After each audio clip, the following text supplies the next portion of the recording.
Hi everyone, at medyo hindi maganda yung kwento ko ngayon. So, itong topic na to or kwento na to is specifically for those who are in LGBTQIA+, lalo na dun sa mga uh, lesbian, bisexual, at sa mga single mom. Para sa inyo tong video na to.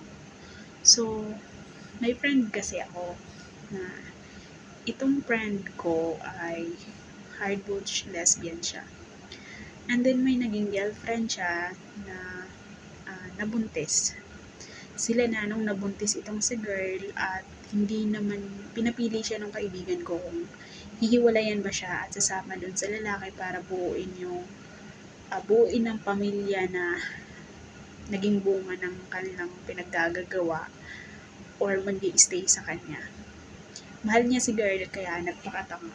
O, ganun tayo eh. Aminin natin yun. Saksakan ng katangahan natin pag sobrang mahal natin yung isang tao. So, given na yun, then, forward. Ito na nga, pinapili si girl. Tapos, ang pinili ni girl is magstay sa kanya kasi hindi naman daw niya gustong makasama yung lalaki or ayaw niya doon sa lalaki. Kasi siya daw yung mahal. Okay. And then, eto na nga, pinanindigan ng lesbian yung pagbubuntis niya, nung girlfriend niya, sinuportahan hanggang sa 6 na taon yung nakalipas ng pagsasama nila. Pinag-aral niya yung bata, lahat-lahat siya. Then one day, ito na, itong si girl, muli na namang nakipag-reconnect dun sa guy. Kasi, hindi ko alam, humihingi ng financial support para dun sa bata. Which is, kaya naman ng lesbian. Pero si girl lang yung medyo tama din kasi, so hindi siya makapagtrabaho at ginamit niya yung bata para makapag-reconnect doon sa lalaki. Hanggang sa, ayun, may nangyayari na ulit sa kanila. Nalaman ng lesbian, ng kaibigan ko. So, pinalagpas niya pa yun. Ganun eh. Ganun kalupit ang pagmamahal, diba? So, ayun. Pinalagpas na naman niya yon until such things happen na ito nang si girl ang nakikipaghiwalay kay lesbian.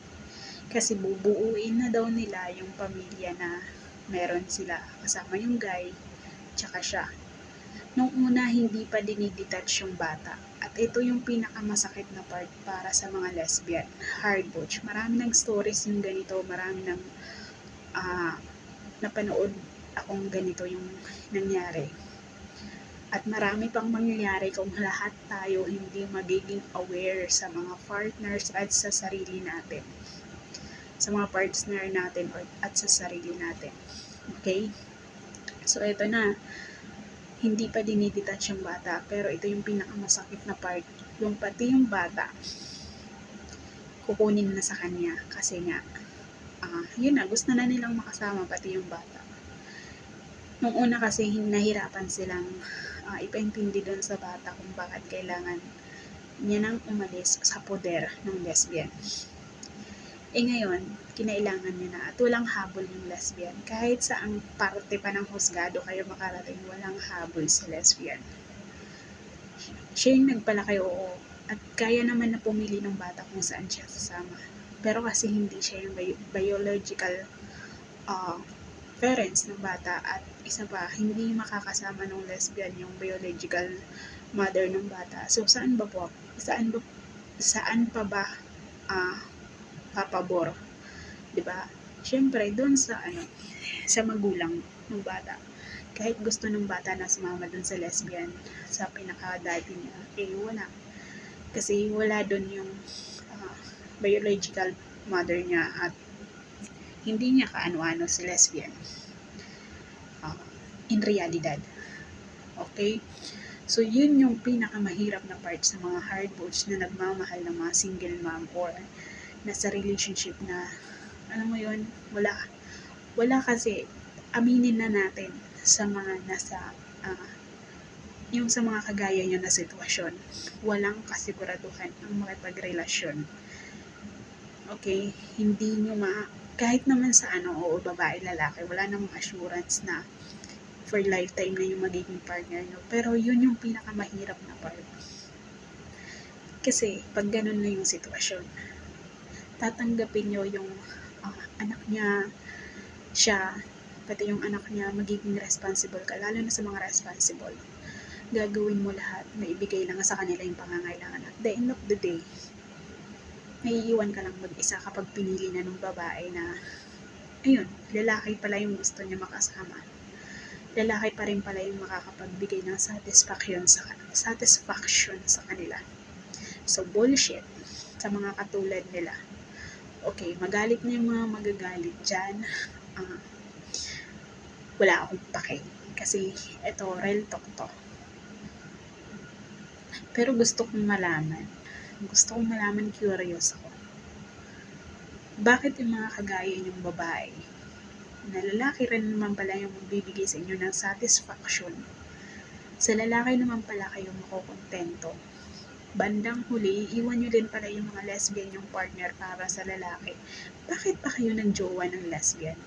Bakit nyo pa kailangan guluhin yung buhay ng isang taong responsable at isang taong wala namang ibang ginawa kundi mahalin yung mga katulad nyong bullshit?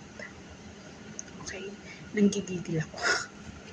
Kasi, alam nyo, ako kasi sa part ko, nung pumasok ako sa ganitong sitwasyon, kasi hindi naman ako, nagka-boyfriend ako ng lalaki, at hindi naman ako by-born na ganito. I just came to realize na mas masaya ako sa kapwa ko babae, sa lesbian, kaysa sa mga lalaki. I tried date, pero nung pinili ko na itong sitwasyon na to, itong pagmamahal na klase ng pagmamahal na ganito, alam ko na sa sarili ko na magiging ganito yung kahinatnan ko. Inisip ko na, what if ma-realize ko lalaki pala yung gusto ko? Pero hindi ko hinayaan umabot sa ganong point. Kahit gaano pa kagusto yung isang lalaki, I choose to decide kung ano yung naumpisahan ko. Pipiliin kong makahanap ng dahilan para maging masaya pa rin sa mga lesbian. Kahit ilang beses na akong nasaktan, ilang beses na akong niloko, ilang beses na akong pinagpalit ng mga lesbian na pinipili ko maging karelasyon. I choose to stick na lesbian talaga yung gusto ko. Pero hindi ko sinasara yung oportunidad kung may lalaking darating sa buhay ko. Kung may lalaking pagkakaloob yung Panginoon sa akin. Pero lagi kong pinagdarasal na hanggat maaari, ayoko. So, kasi alam ko, ito na yung ginusto ko. Ito na yung paninindigan ko. Maging masaya ako, hindi, ito na yun. Kung hindi man ko malaman matinong lesbian or kapwa ko na nasa LGBT na makakatuluyan ko, I choose to be single than using someone para lang supportahan ako, para lang maibigay yung pangangailangan ko, dahil tang-ina, wala kayong mga self-respect. Sa totoo lang, yung mga katulad nyo na hindi marunong makontento, okay, hindi ko alam kung saan kayo humuhugot ng mga kapal ng mukha. Maraming matatamaan dito, alam ko. Pero kailangan ding i-call out yung mga kagaya nyo. Sa umpisa pa lang, kung alam nyo sa lalaki pala kayong masasaya, kung alam nyo hahanap-hanapan nyo rin pala yung hotdog, okay? Hindi ko alam kung hotdog o ano, kasi iba-iba naman tayo ng reason, aminado ko. Pero tang-ina kasi, bakit kailangan, hindi ako bias sa kaibigan ko, pero kasi ang dami ng ganito ang dami ng ganitong hindi ko maintindihan, ba't pinipili pa nilang makipagrelasyon sa lesbian kung lalaki din naman pala yung gusto nilang makasama habang buhay. Diba? Bakit mo pa kailangan guluhin yung buhay ng taong kayang mabuhay nang wala ka sa umpisa pa lang? Diba? Bakit? Anong